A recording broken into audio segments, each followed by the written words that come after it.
From the headquarters of Ramsey Solutions, broadcasting from the Dollar Car Rental Studios, it's The Ramsey Show, where debt is dumb, cash is king, and the paid-off home mortgage has taken the place of the BMW as the status symbol of choice.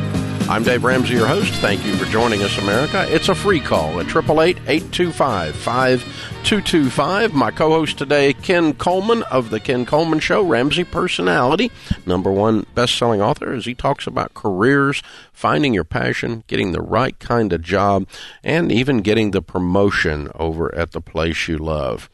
And, you know, Ken, it's been a natural thing for The Ken Coleman Show to become wildly popular in a very short period of time, because it's a subject at Ramsey we've been talking about for a long time. This whole idea that, you know, there's the income side of the equation, the outgo side of the equation, and sometimes the problem is the outgo side, but sometimes the problem is the income side. Absolutely. And when you think about people who say, all right, I want to increase my income, they automatically have this default idea, and it's really a myth. Well, I'm going to have to go to school, and so I'm trying to get out of debt. I certainly can't take on tuition. I don't have the time on top of that, and that's a myth, because we now know that there are more and more ways than ever, Dave, to get qualified, to actually now begin to be able to move up the ladder, to make that income that you want and the impact that you want. You know, this idea of just working to pay the bills, that's not what anybody wants. I mean, inherently, everybody knows that there's more to life, and we want to contribute. And so the idea of increasing our shovel, the big shovel that you've been talking about for a long time, to get out of debt faster is one part of the equation. The other part is to do work that matters. As we look out the glass of our studio here on the giant screen where our staff meets every Monday morning, it says, do work that matters. And that is something that's a part of the fabric here at Ramsey Solutions. And we want to help everyone else that's listening do work that matters to them. But a job change doesn't, you know, you're right. Sometimes people think, well, that has to come after I get out of debt so that I've got the money to go to school, or that's so right. I've got the money. But it doesn't have to cost money. It does not have to. Because a lot of times it's just good old-fashioned put yourself out there, raise your hand and say, hey, how can I add these skills that would allow me to step into this position? And you'd be surprised sometimes that it doesn't require a degree, or if it does, you'd be surprised how many times companies who realize good people, and they'll say, you know what, we'll pay for that. So don't assume that I've got to go to college and spend money I don't have in the time that I don't have while I'm in baby step 2. You can do this while you're getting out of debt. And I think that's what we're excited about, showing people that more and more people are just looking for quality. Companies are looking for quality people, and they'll train them on the job. I will tell you this. I have not tracked it to the dime, but anecdotally, and I'm very, very close, somewhere around 90% of the people that come on the air here, in person or on the phone, to do their debt-free scream, have, during the get-out-of-debt journey, increased their income, and many times substantially. Yeah, every time I've heard a scream or seen a scream. Sometimes they increase it by extra jobs. Oh, yeah. Sometimes they increase it by, I just started paying attention, so I asked my boss for a raise. Sometimes they increase it by, I really wasn't shopping, but I realized doing what I do, I can make twice as much if I move over there and doing the same thing. And so they go do that. And there's just like this, kind of like the veil was lit, the fog on the career thing was lifted. And, you know, sometimes they say, oh, I went and finished up a certificate, or I was this close to finishing my degree, so I did that, and then that launched me forward. Sure. Sometimes they budget and pay cash for the change because it's going to launch them forward. That happens sometimes, but most of the time that's not the case. No. And folks, getting qualified is stage 2 of our 7 stages here, and getting promoted is stage 5. In between there is get qualified. I'm getting connected. I'm getting started. That's a switch, if you will, or moving into something new. But getting promoted is many times one of the fastest, most effective ways to get through the debt snowball, and then get into the baby step 3 and pile up that emergency fund. And now all of a sudden everything has changed. So we're really trying to help people see the connection between, wait a second, I've got talent. And if I'm not doing something that I really enjoy, there might be a deep connection between in advancing professionally and advancing financially. I mean, we've got to see that. It's not just getting promoted for the sake of getting promoted. It's, hey, I can make the income I need and the impact I want. And that's what we're doing on the Ken Coleman Show. So it absolutely is a wonderful tie-in. But I want to drive this point back home. Don't assume that you have to go to school and spend a lot of money to get qualified. That is a careless assumption. It might be true in some cases. Let's be very clear. I mean, there are still professions that require a 4-year degree and sometimes a graduate degree. And if you're going to move over to that and you don't know, you've never taken an accounting class and you want to be a CPA, you're going to go get your master's in accounting. Yeah. That's really not an option. If you're going to go be a licensed therapist, you're going to go get a master's degree in psychology at a minimum in every state, right, in order to get licensed to do that. And so, and if you've had no classes, then, you got a 4, maybe a 5-year ride there. That's right. Because there's graduate level work involved in those two things that I just mentioned. But this idea that, I have to get my MBA to move up. No, you don't. Nope. Yeah. I don't. We get this call a lot on the Ken Coleman Show. Hey, Ken, I want to move into leadership. Should I pursue an MBA? Now, an MBA on its own is a wonderful achievement. A lot of wonderful things you're going to get. It's knowledge that's valuable. Yep. Knowledge, experience, it certainly is impressive. But it is not table stakes. Well, it doesn't guarantee you a leadership spot. If you want to become a leader, well, I would tell you to start by listening to the Entree Leadership Podcast. I'd start by telling you go to some of those events, go to other leadership events, read leadership books. And here's an idea. How about engaging with a leader at work and say, hey, I think I might want to lead one day. How can I get better as a follower? And these are all tactics that, again, don't cost a lot of money, but qualify you more for leadership than an MBA does. By far. By far. And so don't make the assumption that I've got to go to school, which is going to cost me money I don't have right now and time I don't have. Don't assume that. Dig into it. And the worst one is I have to quit my job and have no income coming in so I can go to school and spend the money to do that. Yeah, don't do that. That's the worst one. Well, certainly in 2021, where now you can go to school online in so many different ways. Give an example. We've got a partner of the Ken Coleman Show, Bethel Tech. They're training people that have no experience. You can go from no technology experience at all, Dave, to starting out making $75,000 a year. $75,000 a year, and then have the opportunity in 2 years later to go into a 6-figure income with the kind of people you were talking about earlier today that we hire all the time, developers. I mean, technology, Dave, is now in every industry in the world. Healthcare, nonprofit, religious organizations, everybody's got technology jobs, and that's not going to change. And you don't need a 4-year degree to win in technology. No. That's just one example. No. Absolutely. Interesting stuff. Ken Coleman, The Ken Coleman Show. Be sure and check him out at kencoleman.com. Tons of information there about opening up this whole idea of a bigger shovel. What do you do to get your income up and do it in such a way that your life is better, because when you go to work, you're smiling. You're doing work you love.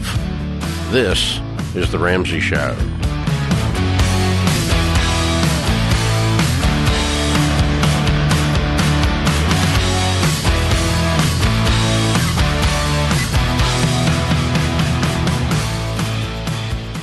Folks, when making a purchase, cheap seldom means you're getting a good product.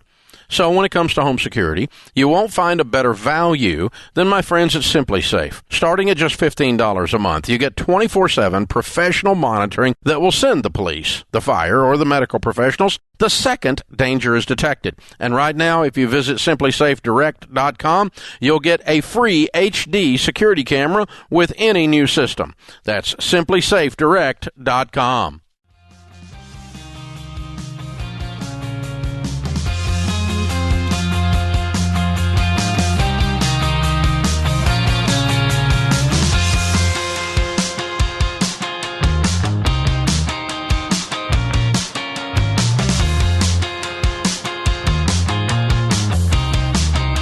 Ramsey personality Ken Coleman is my co-host today. Xavier is with us in Orlando, Florida. Hi, Xavier. How are you?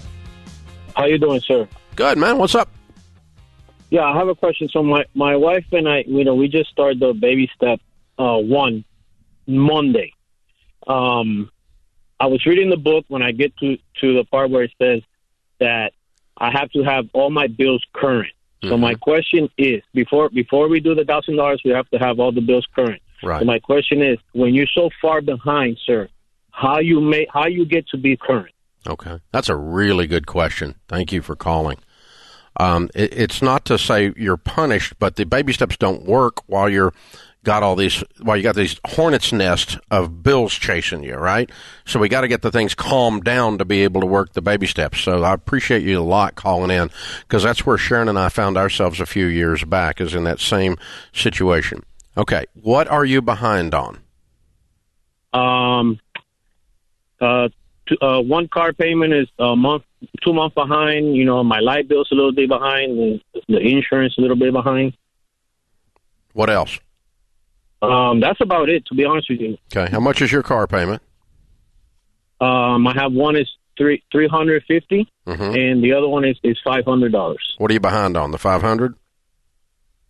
Actually, no, the $350. Yeah, the $500. Yes, sir. Okay. Yes. All right. And how far behind are you on the electric? What's it take to get current? About a month, maybe 1 month behind. Yeah. How much is that? About $200. Okay. And what about the insurance? Is this car insurance you're behind on? Yes, sir. All right. How far behind are you on that, and what's it take to get it current money-wise?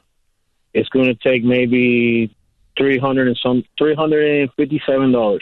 Okay, cool. All right, so I got $500, $200, and $350. I got $1,000 changes your life.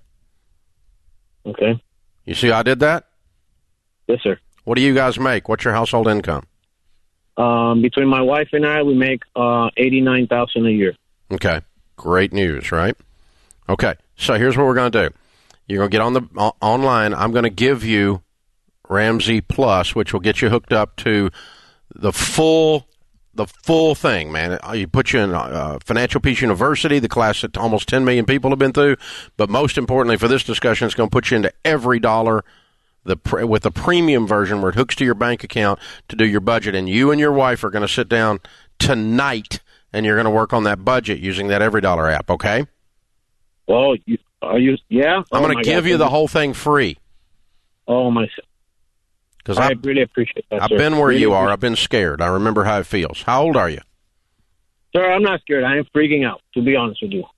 That's okay. How old are you? I'm 42 years old. Okay, cool. So here's what we're going to do. What you're going to do is each month you need to take the money that you have coming in and give it an assignment before the month begins. Okay? So you've got pretty substantial money coming in July and maybe another check in June, correct? Yes, sir. Okay, so what does your take-home pay look like a month? I get my take-home pay is $1,600. A month? Oh, no, a month? No, $1,600 every 2 weeks. Okay, so $3,200 for you. That means your wife's probably doing $2,000 to $3,000 as well, right? Yes, sir. Okay, so I'm just going to say $6,000 just for an example. All right? Okay. Now, what I want you to do, here's how you get current to answer your original question. You're going to use this budget this budget app tonight to first thing you buy before you buy anything with your $6,000 for this coming month is food. Before your family does anything, they got to eat. Agreed? Yes, sir. And so we're going to put down a budget for food. How many kids you got? Oh, we don't have no kids in the house. Our kids are gone and married. Okay. So no eating out. You're broke and $1,000 behind. You don't need to go to a freaking restaurant. Agreed? Yes, sir. So you're going to go to the freaking grocery store and buy food and cook food at home. Much, much, much cheaper. Okay? Now, and so given that for two people, let's just say I'm going to be a little bit up. Let's say you said $800 a month for food. That's high. Okay. You can make it on less, but I'm giving you a little pad. $400 every 2 weeks, okay? Yes, sir. You're going to put that in every dollar. Now, I had $6,000 coming in, and so now I have $5,200 left. You with me so far? Yes, sir. The second thing you pay is all your utilities, including, let's get this electric bill current. Okay, so it's going to take $400 because it's $200 behind and $200 for this month to get the electric current. Then you got to pay the water. If you got gas, you got to pay that. Whatever your utilities are, your cable bill. If you got a big butt cable bill, you need to cut it back and get almost nothing. just enough to have internet or something. You're broke. We're trying to get out of being broke. You're in survival mode for a short time, and you're going to live like no one else. You're going to live on nothing, beans and rice, rice and beans, so that later you never have this stress again. Does that sound like a good idea? Yes, sir. You can do this, man. I can tell. I've talked to people for 30 years, and I can tell when somebody's ready, and this guy's ready, Ken. He's ready. Dave, can we talk about the car? I'm curious to know how much the car is worth that has the $500 payment attached to it. Getting there fast. Yeah. Yeah, so my wife's car owes, actually I have it written down right here. Give me 1 minute. I'm sorry. It's okay. No worries. My wife's car owes $19,370, and my car owes $13,265. What's your car actually worth? Your car? To be honest with you, I have no idea. What about hers? I haven't even checked how much my car is worth. A $500 car payment on $19,000 tells me you got us screwed on the interest rate because you got bad credit. Yeah, we have bad credit, and then we got the car when right after we did a bankruptcy, like almost 10 years ago. And what so kind of car? They jacked you. You're paying 16% interest, aren't you? Yeah. So I did numbers on Monday because when I read your book, I was like, oh my God. So we owe $84,321, and $40,000 of that is owed to the IRS. Okay, is that on a payment plan?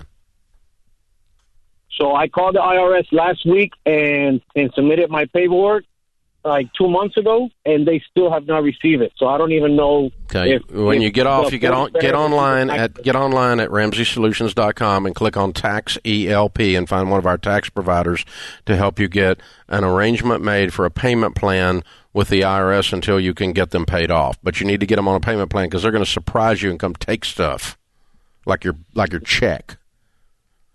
Yeah, they're going to come like a thief in the night. You don't want them doing that. So you got to see what we're doing is we're getting all of these monsters out from under the bed and we're putting leashes on all of them. So I think your wife's car is probably going to be sold mainly because the interest rate is just absolutely asinine. Mm-hmm. They're just killing you. They're killing you. Yeah. And get you a cheap car. Because listen, here's the thing. You make $80,000 a year. You could be 100% debt-free, IRS and everything in 2 years. I'm not talking about being current. I'm talking about debt-free in 2 years. But you're going to have no freaking life during that 2 years, and you're going to be driving a beater, and your wife's going to be driving your old car because it's the nicest car, and the wife gets the good car. My wife and I, we want to do whatever it takes, sir, to... We just tired. We're tired. You're ready, man. You're going to do it. I'm going to show you exactly what to do. Madison's going to pick up. We're going to get you signed up for Financial Peace University and all the goodies in every dollar, all the goodies in Ramsey Plus. And we are here, Xavier. I want to hear back from you while you're fighting on this. You got to have more questions. You call and talk to Ken and me anytime, and we will help you with this process.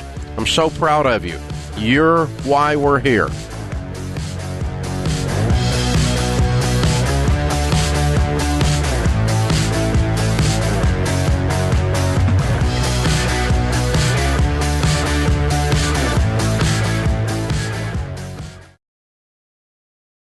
Now, I know not everyone has the means to do a full renovation, but thanks to our friends at Blinds.com, there are some small changes you can make to help improve your home. Blinds.com makes it incredibly simple to shop top-quality blinds, shades, and interior shutters from home with easy online ordering and free shipping right to your door. Go ahead and get started today. Go to Blinds.com to take advantage of this week's special offer. Rules and restrictions apply.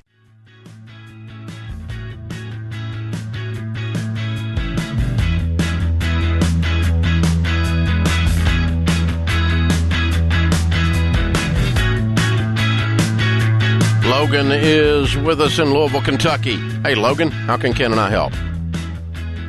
Hey, how you doing, Dave? Great, man. What's up? Sure.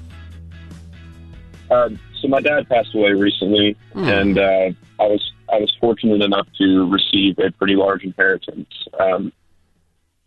inside the inheritance was 2 IRA accounts valued last week at around $430,000. And then there were 2 properties, one of them being a house with a mortgage on it that my grandparents are living in, his parents, and they're paying the mortgage on that, so it's kind of out of the equation. The other property is the house my dad was living in, and it's completely paid off.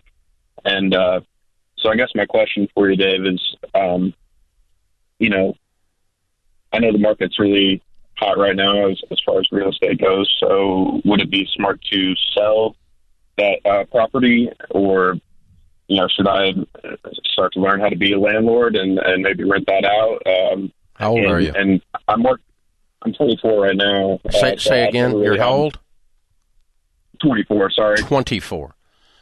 Oh, my gosh. How old was your dad? 56. What happened? Liver disease. I'm so sorry. Yeah. How long ago did he pass? It's been about 3 or 4 weeks now. I'm so sorry. Were y'all close? Very. So this is a debilitating process, not a sudden thing. And so you guys have had time to talk, and you knew this was coming. Yeah. And what's the house worth? What's the house worth that your grandparents live in? That I don't know for sure, Dave. Roughly. I want to say around 200,000. Okay. It's in a very nice neighborhood, but it's only a 1-story house. What's the? What do you think the mortgage is on it? Do you remember? A little over 1,000, I believe. 100,000. Yeah, is owed on the house, and they pay around 1,000 a month or something like that. Right, I got you. Okay, and the roughly the value of the home he was living in. 250,000, roughly. Okay. All right.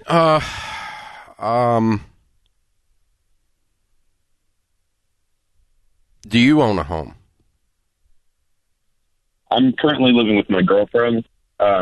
She owns, a little $80,000 house, and I pay half the mortgage. Do you have plans to get married? Yeah, I think so. When? Neither of us are really too concerned about it, to be honest with you, Dave. So, okay. It helps me with the timing of these settled. answers. That's why I'm asking. Okay. I got you. So, because it changes what we do here. So, all right. Okay, let me give you a couple of principles that I use in situations like this when and these are running through my mind while I'm trying to formulate my answer. Okay. Principle number 1 is when you are grieving and the waves of grief are coming over you, none of us, including me, think clearly as we do when we're not grieving. That's logical, right? Mm-hmm. So I try in these situations 2-3 weeks into the process, I try to not make major financial decisions in the middle of my brain being in a bit of a fog. Okay? Right. That's principle number 1 that's running through my mind.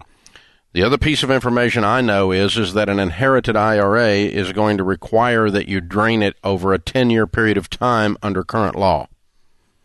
So you're going to be pulling $43,000 a year out of this and paying taxes on it at a minimum.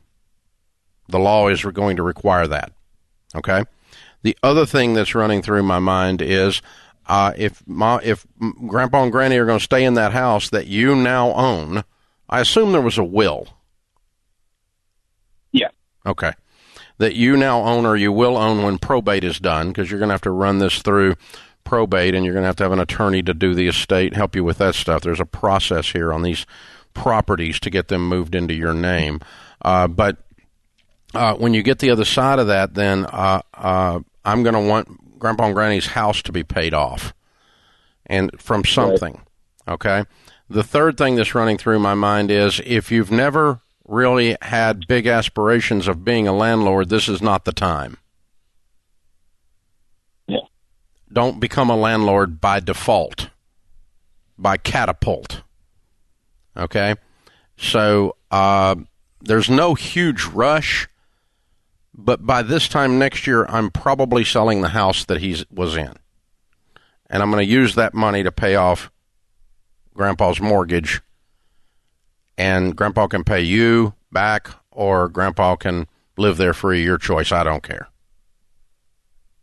But I don't want that mortgage on there, because guess what? That mortgage is your problem. It's not their problem. It's on your house. So I want you to be debt free.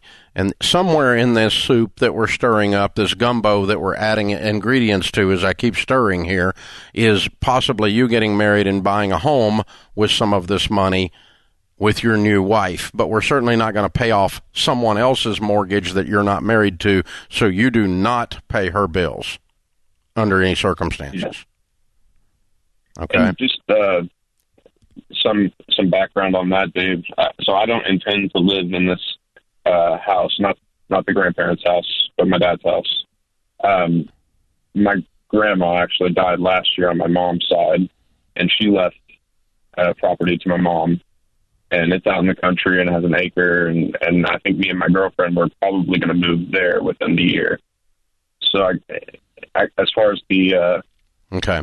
So that, goes. But I'm just saying, I've got this pile of cash, and I can buy a house with it if I need to when I'm married, is what's floating around. That's like step 2, 2.0 version or 3.0 version of this strategy, that we don't have to make all these decisions today while you're still crying, okay?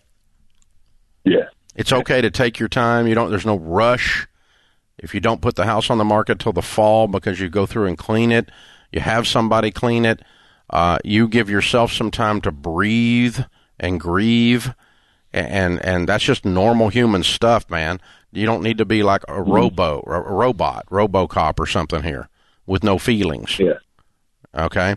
So obviously your mom and dad are separated. Liver indicates possible other things, and so, there's all kinds of stuff in this relationship, but it still hurts. Definitely. Yeah. So take your time. What I would do is have a plan with this money to be clearing off that mortgage and getting that house, getting your dad's house sold within 1 year, but towards the back of the year, meaning a year from now. Okay. In other words, after the first of the year, put the house on the market. After the first of the year, get the mortgage paid off, or something along those lines. You do need, with the inherited IRA, to sit down in the next 3 or 4 weeks with a SmartVestor Pro. Click SmartVestor Pro at Ramsey Solutions. That's someone we recommend. We're not in the investment business, but they can help you roll that into some good mutual funds, and they can set up the mandatory drain, the 10-year drain that is now required by law, and set that up coming to you. And you can simply use 2 years of that withdrawal to pay off Granny's house over there if you want to, because that's going to be very close to that amount. And if you'll not touch any of this money and live off of your income, which you were doing prior to his passing, then this is going to end up being a huge financial windfall for you long term. But give yourself some room to cry, brother. Be normal, okay? It's people, they feel like somehow they need to be Superman when it comes to money, and that's not right. Yep, great advice to just heal and then come out of the storm and then follow the plan. He's in great shape if he makes good decisions. Yeah. This is The Ramsey Show.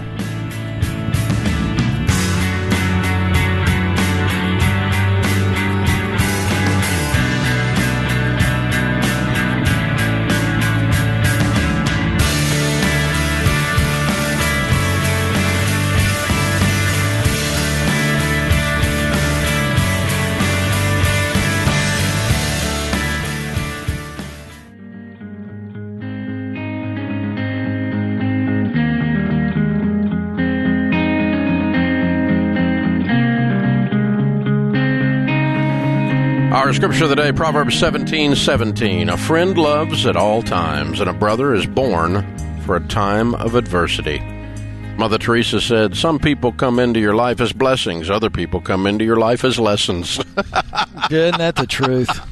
I have never heard that one. That is fabulous. I'm thinking about my kids right now. She is so sweet. I'm thinking about people that are not as nice as your kids.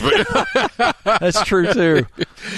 Peak real estate season's just around the corner. This year, things are different. Home prices are higher. Competition between buyers is intense. Man, you could make a six-figure mistake screwing around out there in real estate right now. Don't jump head first into something you don't understand. If you don't know where to start, you're not financially ready for a mortgage. If you have questions about how to buy or sell, get with a pro. Start by connecting with one of our endorsed local providers. These are high-octane, high-protein agents that actually know what the flip they're doing. They sell a lot of houses. It's not amateur hour out there right now, boys and girls. If you're selling a house when everybody's giving you multiple bids above asking price, 50% of the homes in America sold above asking price in May. Wow. First time in history. You don't want a rookie agent managing multiple offers above this. This is someone who knows how to juggle the flaming swords. You need to have somebody who knows how to do it. Go to RamseySolutions.com/agent. If you're going to list a house right now, this is a great time to sell a house. Horrible time to do it with a rookie. Horrible time. I know that your Aunt Sally just got her license. I don't give a crap. Your Aunt Sally doesn't know what she's doing. She's sweet. You can have her bake cookies, but don't ever sell your house. That's ridiculous. If she didn't sell 300 houses last year, 50 houses last year, let's not talk about it. Never sold a house in her life, she's going to list yours. Dumb idea. RamseySolutions.com/agent. Get with one of our endorsed local providers. They'll help you do it right. Victoria is with us in Boston. Hi, Victoria. How are you? Hi, Dave. I'm doing great. I'm so excited to talk to you. You too. What's up in your world? Well, I got married 7 months ago, and me and my husband are wondering if there is a rule of thumb or a percentage of our take-home or gross income that we should be saving towards a baby fund. What's a baby fund? Like, I know that you tell people when they learn that they're expecting to store away, as much money as they can. Yeah. We have a plan where we don't want to get pregnant for 7 years, which is a whole story. But in those 7 years, we're going to pay off our house so I can stay home with the kids. Wow. Okay, you do not need a baby. You do not need a baby fund. You need an emergency. When I tell people to stop doing their baby steps, it's because they don't have any money saved, and I don't want them working, paying off debt, and have no money while they're pregnant. That's what it is. Gotcha. Okay, well, we already have our emergency fund. Yeah, I bet. I can tell. You guys are a wee bit into planning, but yeah. A little bit, yeah. My husband turned me on to long ago before we got married, and was a requirement that I took financial peace before we got married. Wow, hardcore. Okay. Yeah. Well, I'm honored. I appreciate that. So, yeah, I think if you have your emergency fund and you're doing your investing and you're building up wealth to pay off the house or pay cash for a house or whatever your plan is there, I think you're going to have plenty of money to buy some diapers if you need to. I thought so. Yeah. I just didn't know if there was a rule of thumb. Well, thank you so much. Thank you. I appreciate the call. Very cool. Eric is in Cincinnati. Hi, Eric. Welcome to the Ramsey Show. Thank you for taking my call, sir. How are you? Sure, better than I deserve. What's up? Hey, so just a quick question for you. I'm 26. I just finished baby step 3. I have no debt. I make $20K a year, not very much. I have 2 years of college and I rent. Next baby step is doing retirement, say 15% for retirement. Is that something I should be doing right now, or should I be focusing on other things?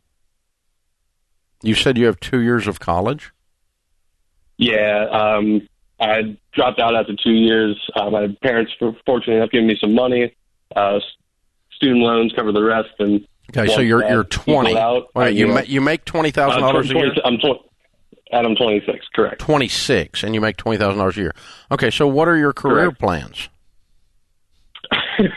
I'm a golf professional right now. That was what I was majoring in college. So that's if you ask why I stopped going to college.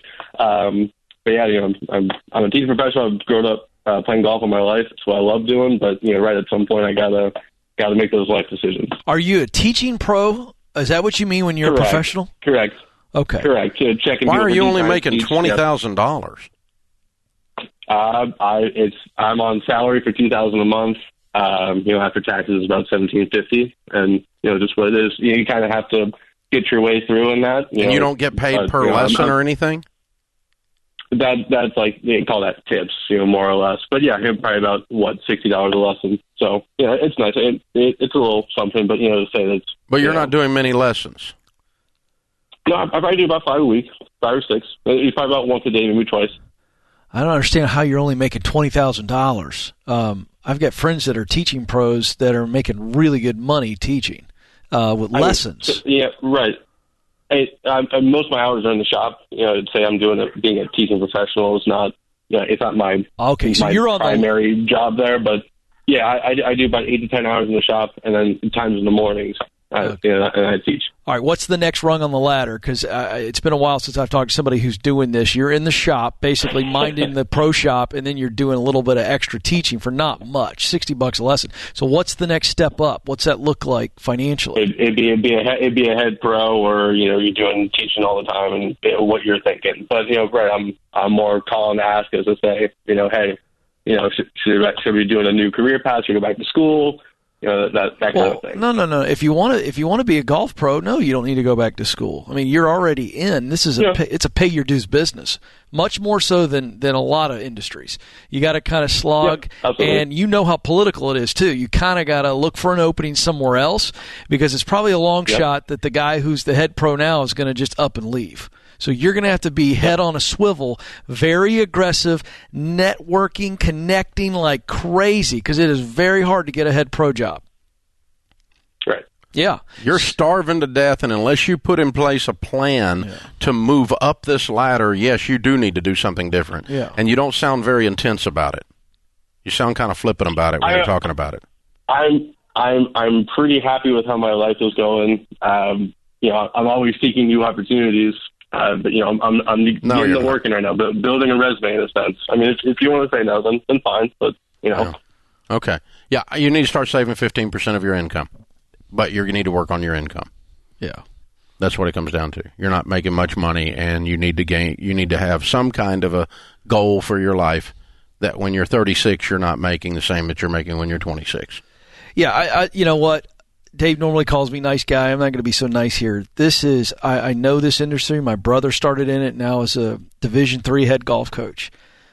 You are nothing more than an assistant manager of a pro shop, and you got a little bit of teaching. If you call yourself a teaching pro, then you need to get really jacked up about teaching lessons, because if you teach lessons in a nice community like Cincinnati, Ohio, a lot of golf there. Ohio's a big golf craze state. If you really, really wanted to make more money, this is about you getting serious about lessons where you can get really good pay. But I'm with Dave. I don't think you're fired up. I think you're enjoying your life and you're comfortable. But here's the reality. Don't say you're a teaching pro when you're not. You're minding the golf store and checking people in for their tee times. So you got to decide, what is it that you really want to do? But this idea of I'm going to go back to school for a better career, well, you don't even know what you want to do yet. And so there's some decision making for you right now. And this is a pretty pivotal point in your life at 26. It's time even to grow if you up. go back to school after you get the degree, you still have to get up, leave the cave, kill something, and drag it home. That's right. And that's what's struggling in this conversation. So you like your life the way it is. Save 15% of your income.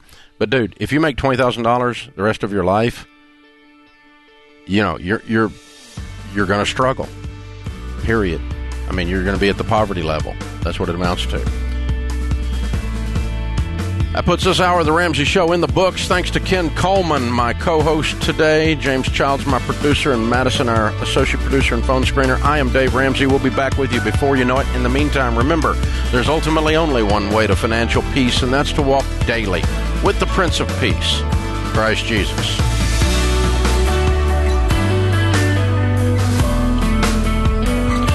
Have a friend or family member that needs a daily dose of Ramsey advice in their life? Let them know about the Ramsey Call of the Day podcast. It's a quick hit of advice about life and money in under 10 minutes. Check out the Ramsey Call of the Day podcast wherever you listen to podcasts.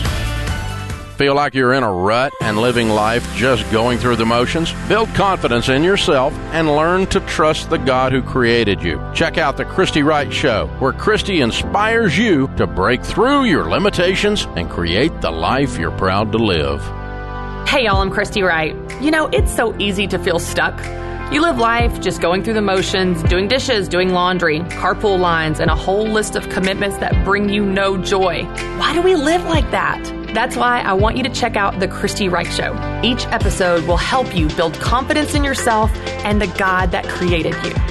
Hear more from the Ramsey Network, including The Christy Wright Show, wherever you listen to podcasts. Hey, it's James, producer of The Ramsey Show. This episode is over, but check the episode notes for links to products and services you heard about during this episode. Thanks for listening.